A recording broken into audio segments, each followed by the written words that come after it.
So we're in a new year, and the gaming landscape has changed tremendously from the beginning of this generation. Xbox is now starting to embrace its full third-party status, almost abandoning direct competition in the console war space. But gaming is more than just consoles, and these platform holders are vying for your attention with their games. Microsoft is now a gigantic mega publisher housing all sorts of studios, and Sony studios have built a reputation for quality. So which one of them will deliver the best games in 2025?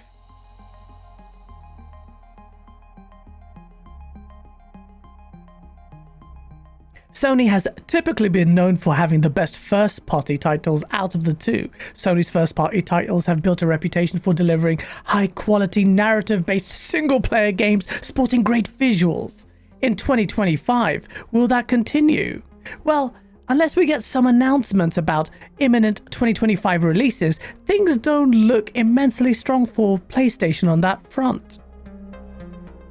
Ghost of Yotei is PlayStation's biggest first-party title, scheduled for release this year. Sucker Punch delivered an incredible game with Ghost of Tsushima, which for many ranks as one of the best PlayStation first-party titles of last generation. Open-world games are a dime a dozen though, but Ghost of Tsushima stood out right off the bat. It told an incredible story with Jin Sakai, a samurai torn between the strictures of the samurai code of honor and the necessity to use unconventional tactics to repel the Mongol invasion of Tsushima Island. Khotun Khan was a memorable villain and deeply charismatic and imposing. The combat was engaging and fun, and the showdown mechanic in particular was a highlight for me. The game visually was reminiscent of legendary movies like House of Flying Daggers and Hero. Its art style was sublime, and it used great mechanics like the wind navigation system to accentuate it all. But Ghost of Yotei will have its work cut out because of the strength of its predecessors. It's set 300 years after the events of the first game. It has a new character called Atsu and revolves around in an area outside present-day Hokkaido. Will the story be as engaging? Jin Sakai and the Mongol army led by Khotun Khan was quite something. What new mechanics will the game introduce? Visually, as I've spoken about before, it may not be a massive upgrade in terms of raw visual fidelity, but no doubt it will be carried out by the beautiful art style. Yeah? But Ghost of Yotei should be an excellent title that hopefully expands over its predecessor. We'll see. Death Stranding 2 isn't a first-party game, but this year Sony's very scarce on those, at least those that have been announced anyway. Brought to us by Kojima Productions, this is a sequel to the first game that recently got a surprise shadow drop on Xbox, and therefore this is most likely a timed exclusive for PlayStation. Death Stranding isn't everyone's cup of tea. People call it a Amazon delivery simulator, and I can understand that, but at the same time, it's a lot more than that if you permit yourself to be engrossed into it. The story is just mental in the first game. It's as if Kojima snorted 900 milligrams of shrooms through his ass, and I'm sure the second one will be even more batshit crazy. Visually, the game looks stunning and looks like one of the best looking titles this generation. It remains to be seen how Kojima will evolve gameplay, but I'm confident that things will move forward. Bungie may end up being regarded as PlayStation's biggest, most expensive mistake ever.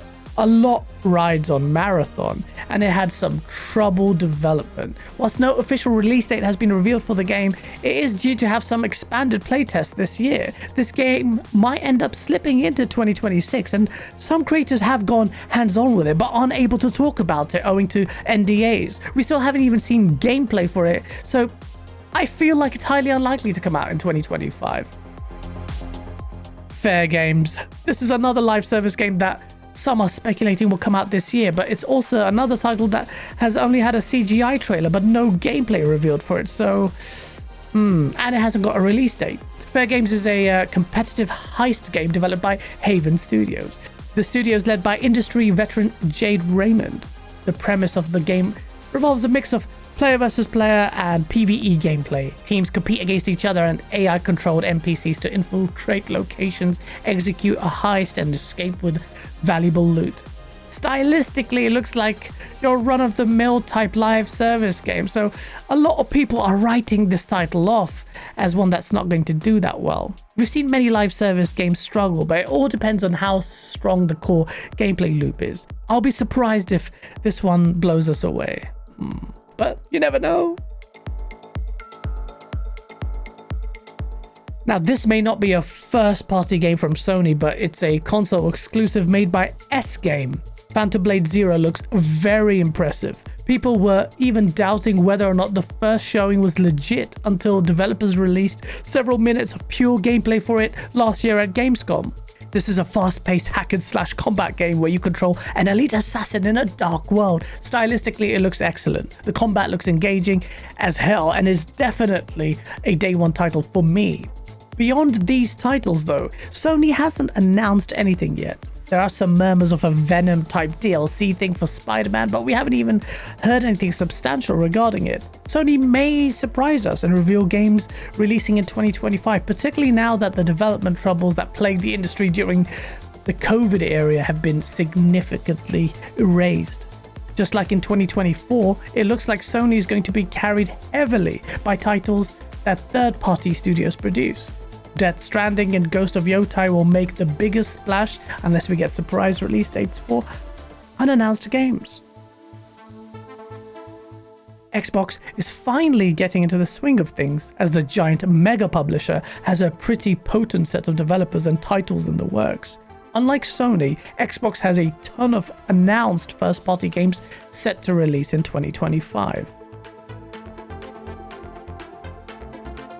Avowed is the first game that will be coming out of the gate. Mind you, this was supposed to be releasing in 2024 and got delayed into this year. It's a new IP from Obsidian Entertainment, a first-person fantasy action RPG set in the world of Eora, which is actually part of the Pillars of Eternity series. If you've played Obsidian's games like Outer Worlds, you should know what to expect here. Content creators have gone hands-on with the title, and they've come away impressed. The game blends melee combat, spellcasting, exploration, and your typical RPG tropes. Visually, the game didn't really show off that well in the first reveal, but subsequent reveals have been a lot more promising. I don't think this will be my cup of tea. I still am not sold on the combat. It looks a little bit stiff to me, but I reckon this will be a solid RPG. The title is set to release on 18th of February.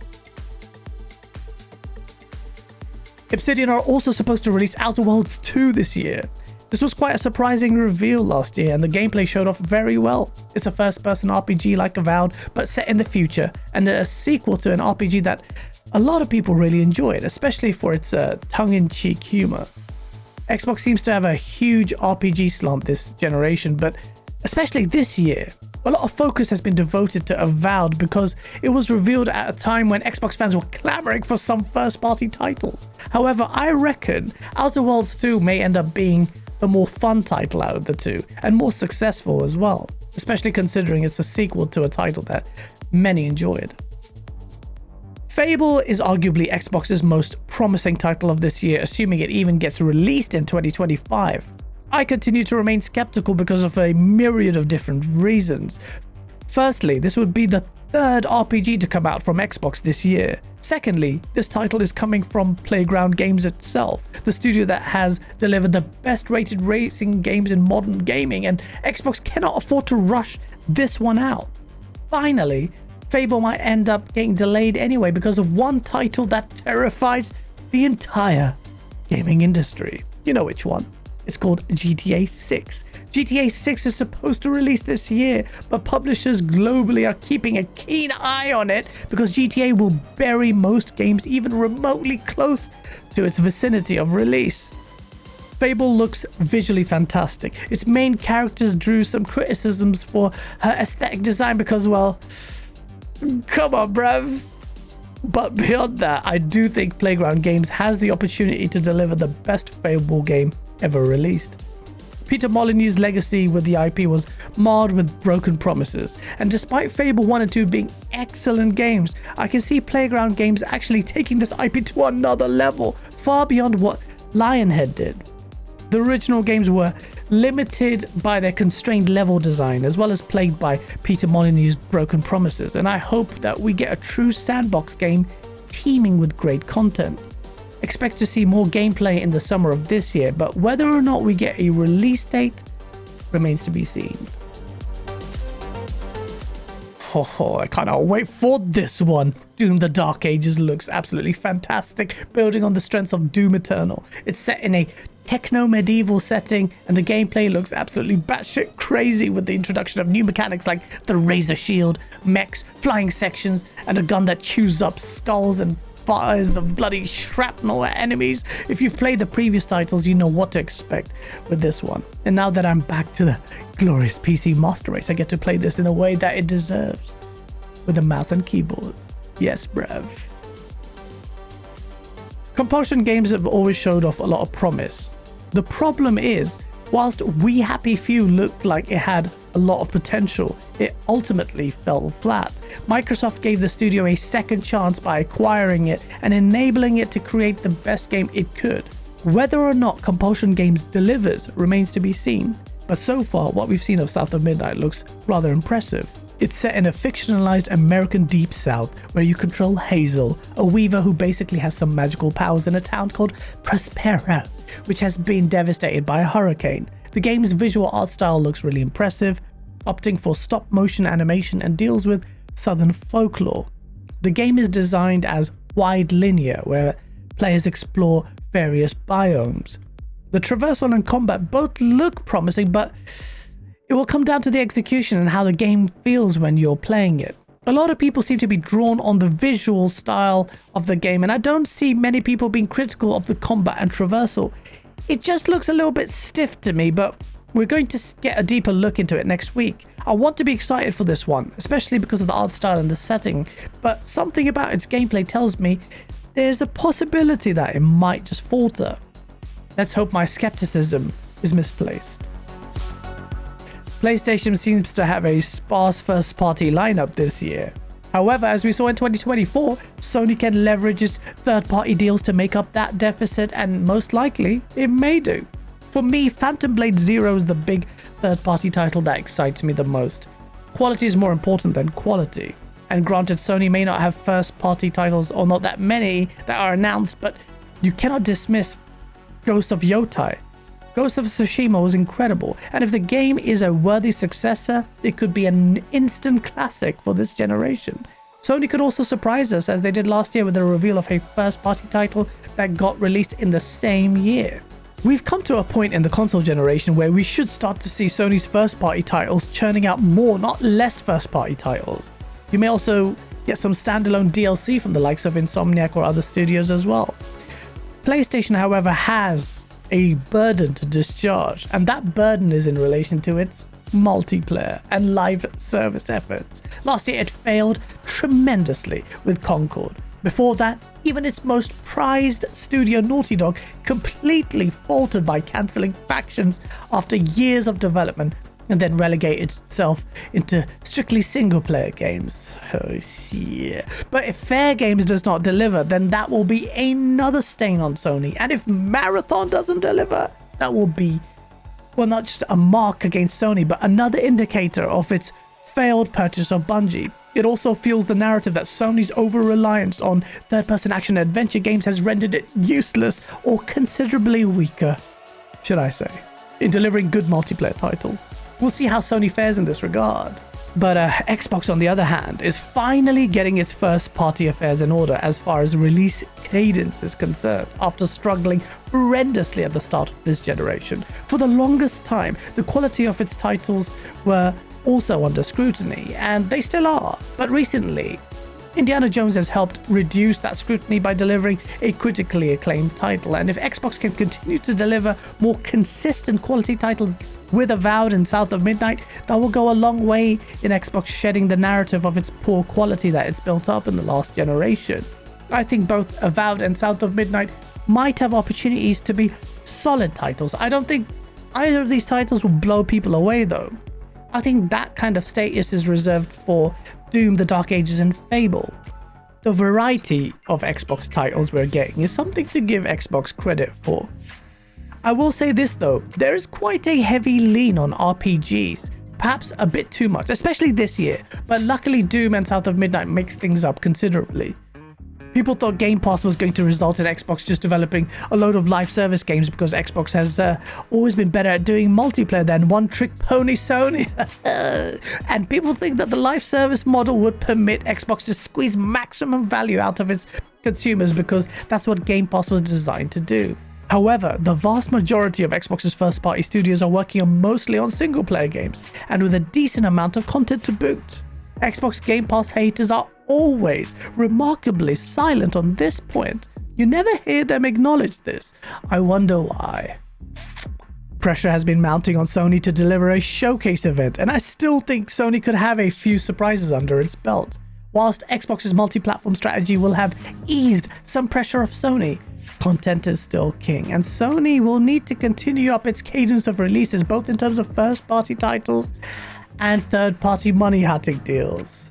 It's all subjective, of course. To me, assuming Fable doesn't get delayed and hits the quality mark I expect it to, then I suspect Xbox will take the win this year. But I still struggle to see Fable releasing this year, and I don't know if it's even wise to release it in 2025 if GTA 6 is coming out. The same applies for Sony's Ghost of Yotei if the release date is anywhere near GTA 6. When it comes to first-party titles, Sony only has one title going unless Marathon or Fair Games release this year. I think it's going to be an interesting year for both platforms either way, but it's interesting how much things have changed since last generation, isn't it? When it all boils down to what is releasing and of course the quality of these titles, things are starting to get a little bit more balanced. Let me know what you think in the comments below. Could Xbox defeat Sony in the first-party quality stakes? Xbox may be readying itself to go full third-party, but you would be fooling yourself into thinking the rivalry doesn't matter, at least to hardcore aficionados on all sides. If you like this video, make sure to like and subscribe, and if you want to see exclusive content, consider joining my Patreon, which is linked in the description below. Safe.